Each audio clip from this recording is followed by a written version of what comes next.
Open Blender and click the Motion Tracking tab. You can find it under VFX and Motion Tracking. Next, orient the windows to your liking and open the footage from your camera.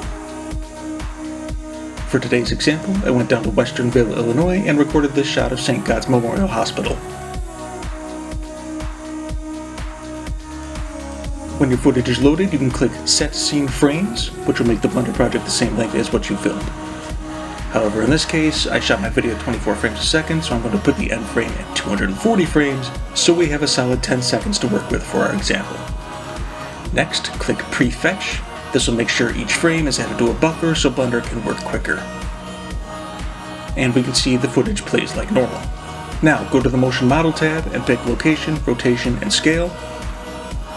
Change Match to Previous Frame and click Normalize. Go down to Tracking Settings Extra and bump Correlation up to 0.9. Now sometimes I like to make the tracking sizes bigger, but that's unnecessary. Click Detect Features. This smaller Detect Features tab will pop up. To get more trackers, you want to turn the threshold down to 0.01 or 0.001, then the distance down to 80. Click A to select all of your trackers, then click Track Forward. Blender will track your footage and you will see a red and green graph appear below. When it's done, you might notice some peaks on the graph that stick out a lot. These are bad trackers, click them and delete them individually. Now that you're on the final frame, repeat the previous step. Detect Features and click Track Backward.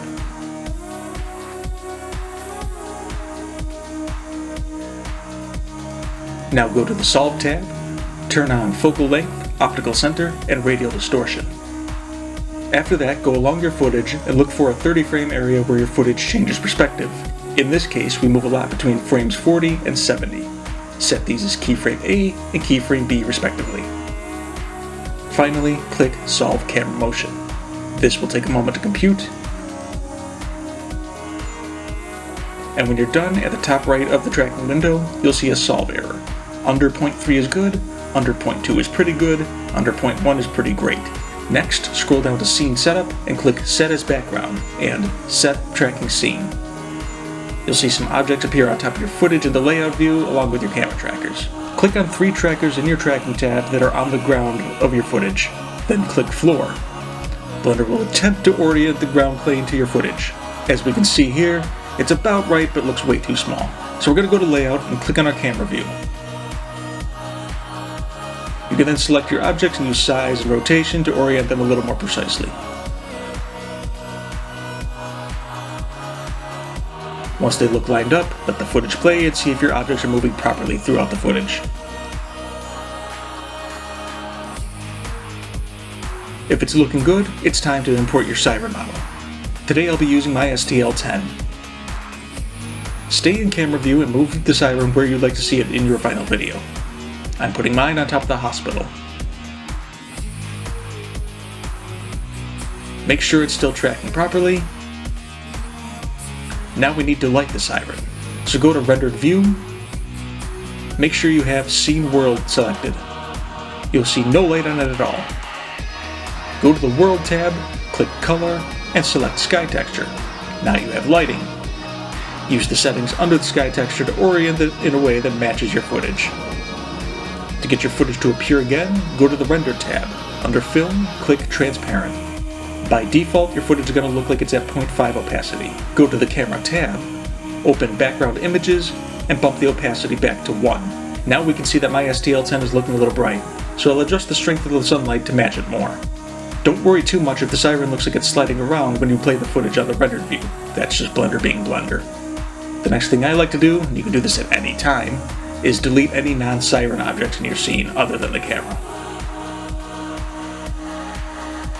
Up here in these rendered tabs, you'll have foreground and background selectable. You can delete either one of those. Next, go up to the Compositing tab. You'll see a bunch of windows and nodes there. All we want for our workflow is a single render tab plugged into the group output. You can delete the rest. Now we're going to mask out the part of the building that should be blocking the Siren from our perspective. Go back to your Layout tab. By Scene Collection, click this Key button. Under that, click the button that says Holdout. Add a new collection folder. Add a plane to that collection. Orient the plane to match the side of the building that covers up the right parts of the siren.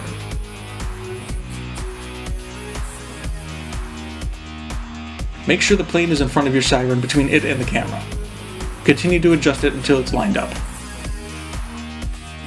Now, next to that new collection folder that contains the plane, click the button that appeared when you selected Holdout. Holdouts are used to mask and block out parts of an object from rendering. You can continue to adjust it as you need. Now go up to Render and click Render Image as a test. You should see your siren with no background.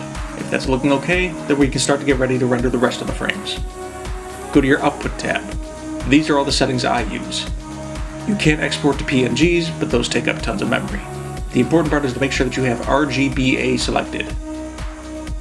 But now we're ready to put our siren layer over our original footage. You can do the rest of this in any compositor of your choosing, but we'll stick with Blender for the tutorial. Open Blender's video editor. You'll go down to Add and select the original footage you want to put the siren over. Bring that down to channel 1 and make sure it starts at the first frame. Next, go to Add again, and instead this time select Image Sequence. Navigate to your folder where you rendered out the frames of your siren. Click A to select all, and they'll be imported as a sequence of images like frames in a video. Now check and see how your siren looks. In our case, it looks like it's floating over the building a little bit more than I'd like. Select your image sequence and click the Strip button. Go down to Transform, and under Position, get it reoriented to the footage. Now it might clip a little bit, but this is just an example and you can refine all the previous steps as much as you like. At this size and quality though, it's hardly noticeable. Now the rest is subjective. You could just go to the Output tab and render the animation as a video under Media Type, and you're done. But I can see that the siren seems to stand out a little bit. So I will click the image sequence again, go up to the blue modifiers button and add a compositor. Add a new compositor node and change your side window to the compositor window. I keep mine open by default. Make sure to select Sequence Compositor Nodes. The first thing I'll do is add a Hue, Saturation, and Value node in between. That way we can adjust the siren's look a bit more. Another thing I noticed is that the siren looks very sharp compared to the blur and unfocused parts of the video. So we'll add a Blur tab as well. That can match the video quality a little more precisely. Remember that we're not going to be zoomed in like this when we watch the final video, and it's just a background piece, so we don't need to take it too seriously from here. Again, you can render out your video, and you're done. But lately, I've liked giving my work a little more cinematic look, so I play around with a lot of other settings. You can look up tutorials for that all you want. Now I finally render the animation as a video, and we're done. And you can see St. God's Memorial Hospital has a siren on it.